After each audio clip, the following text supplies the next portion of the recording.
শেষ হচ্ছে এক মহাকাব্যিক অধ্যায়। আন্তর্জাতিক ফুটবল থেকে অবসরের দিনক্ষণ জানালেন রোনালদো।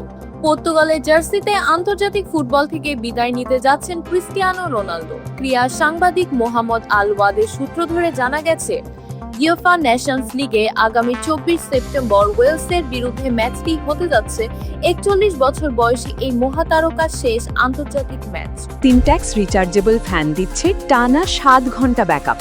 স্পোর্টিং লিসবনের ঘরের মাঠে হোসে আলবালাদে স্টেডিয়ামে এই ম্যাচটি খেলার মাধ্যমে পর্তুগিজ জাতীয় দলের হয়ে নিজের দীর্ঘ ও রেকর্ড গড়া ক্যারিয়ারের ইতি টানবেন তিনি।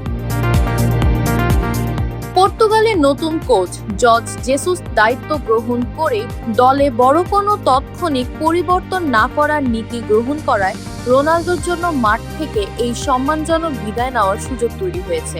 আন্তর্জাতিক ফুটবলের ইতিহাসে 233 ম্যাচে সর্বকালের সর্বোচ্চ 146টি গোল করার অনন্য রেকর্ড নিয়ে তিনি বিদায় নিচ্ছেন। তার অধিনায়কত্বে পর্তুগাল 2016 সালের ইউরো এবং 2019 ও 25 সালে নেশনস লিগ শিরোপা জয়ের ঐতিহাসিক সাফল্য অর্জন করে।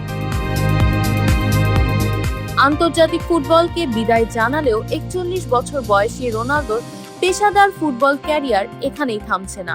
সৌদি ক্লাব আল নাসরের সঙ্গে 2027 সালে গ্রীষ্ম পর্যন্ত চুক্তি থাকায় তার পুরো মনোযোগ এখন থাকবে ক্লাব ফুটবলের দিকে।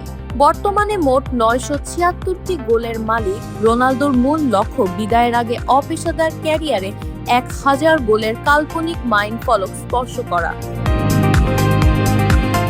BD archive desk, Deepika.